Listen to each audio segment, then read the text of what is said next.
Hi, this is Roger with another tip on fitness, health, and nutrition.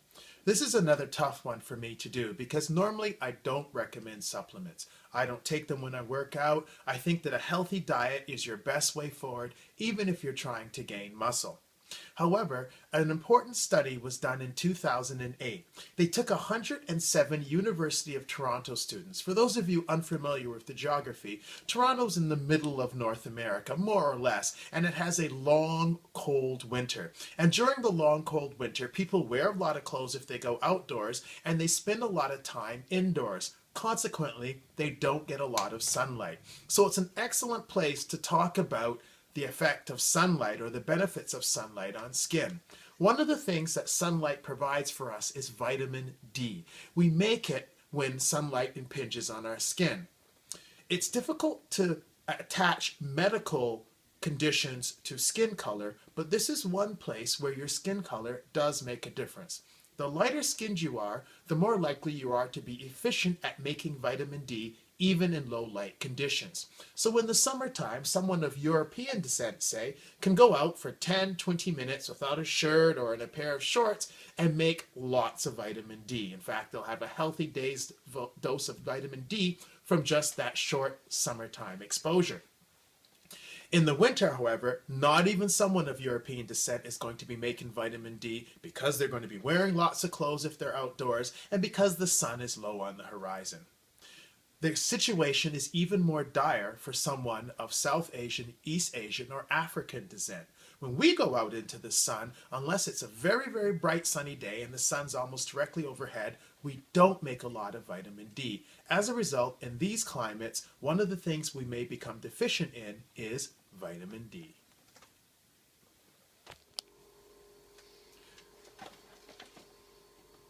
The end result of this process is that in North America, or much of Canada and much of the northern and central United States, many people are going to be deficient in vitamin D.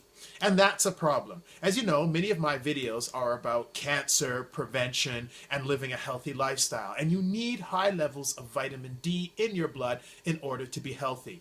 Deficiency of vitamin D is quite dangerous. Now, deficient levels are less than 25. And in the link below the video, I'll link you to the study and to the actual scientific data about levels. But 25 nanomoles per liter is a level. That's how the vitamin D is measured. You just need to know the number 25.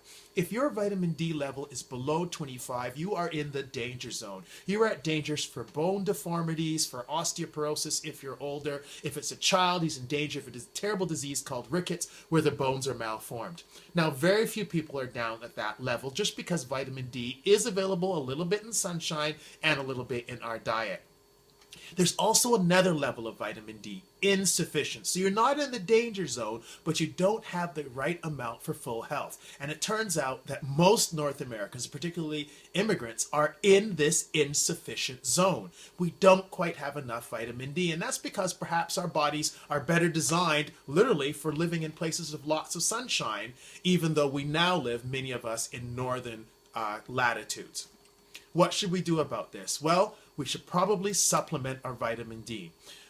The food industry is a little bit ahead of us on this. They've been putting vitamin D in various milks. It's in almond milk, it's in cow juice, it's in rice milk. A glass of almond milk gives you about 45% of the vitamin D you need for the day. That's pretty good. For some people, it may not be enough. If you're already getting some from sunlight, you're already getting some from other parts in your diet, it may be enough, that one glass of almond milk or cow's milk a day. For some of us, particularly dark-skinned people, it's probably not enough, and we'll actually have to go to vitamin D supplementation. Here's what you should do. Next time you see your doctor, or go see your doctor, ask him to take your vitamin D level.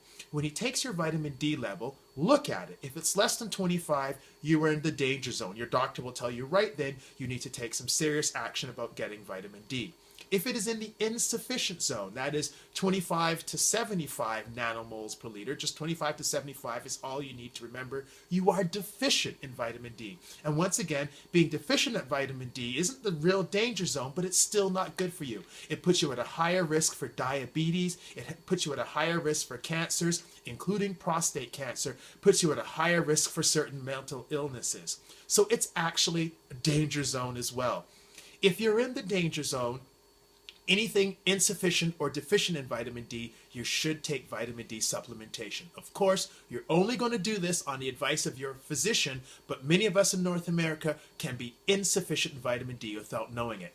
I went to my doctor and I found out that I had just 32 nanomoles per liter of vitamin D. That's a pretty low level. Not deficient, but insufficient. After a year of supplementation, I brought my vitamin D level up to 82, right in the healthy range, and I continue to take vitamin D pills. Why? Because I live in Vancouver, and Vancouver is cloudy, and as a result, there's not a lot of sunlight. And even if I was a light-skinned person, I probably wouldn't be making enough vitamin D, even from the sunlight that's here. There's just not a lot of it. So, the results of that study. The study was published in 2009. It followed 107 University of Toronto students. Here's what they found. That the levels of vitamin D in people's blood correlated quite closely with their skin color. Now, there are cultural factors as well. Many people who are immigrants to Canada or whose family's only been a couple generations in Canada are often conservative in the way they dress. They may cover more skin, and that means less exposure to sunlight. But there actually is a factor that correlates simply with the color of someone's skin. It's not a bad thing, it's not a good thing, it's just what is. The end result of the study was actually troubling. It turns out that 35% of South Asian students from this University of Toronto study were actually in the danger zone. They were deficient in vitamin D. They had less than 25 nanomoles per liter. 30% of East Asian students were also deficient. And surprisingly, even 6% of Caucasian European descent students were also deficient in the danger zone. As a society, we are not getting enough vitamin D. And the levels of vitamin D on average were insufficient in that second zone where you're not quite in the danger zone, but you don't quite have enough for full health. All levels of all people across the racial spectrum were in the insufficient zone on average. So very few people are getting enough vitamin D. I don't tend to recommend supplementation, but vitamin D just seems to be so critical, so vital, and unfortunately so lacking in this Canadian and North American climate that I am going to recommend supplementation. So what am I saying to you? I'm saying you visit your doctor, you say to your doctor that you need your vitamin D level checked. You need it because it's important for you to prevent prostate cancer, it's important for you to prevent diabetes, it's important for your mental health. When you check your vitamin D level, you're going to look at that number, and if it is insufficient or deficient, you're going to supplement your vitamin D. Your doctor will tell you how to go forward. It's as simple as buying a bunch of pills at the local grocery store or pharmacy and taking 1 or 2 a day. Vitamin D, it's important. I'm recommending that you supplement. Now, this study was published in 2009. I'll put the link below the video so you can see for yourself. I find it troubling. It made me go out and buy vitamin D pills and begin supplementation after I checked with the doctor. And after simply a year of taking the pills, my level was up to healthy and beyond. Vitamin D is a little bit dangerous because you can take too much. So once again, I'm advising you to get on a supplementation plan in conjunction with your physician to make sure you're not getting too much vitamin D, but you are getting enough because it's so important. This has been Roger. This has been a rather complicated tip on fitness, health, and nutrition. Basically, I want you to go out and check your vitamin D levels and making sure that you are healthy. One more tip to go, and it's perhaps the most difficult of all. I'm going to request that you tune into the next video, and what I'm going to suggest you do then, you go do it. It's going to be difficult, but your health is worth it. Subscribe to my channel. Stay tuned because I'll have another series starting in a month or so when it's time to get fit after the Christmas season and time for the New Year's resolutions. And remember to eat fresh fruit and exercise.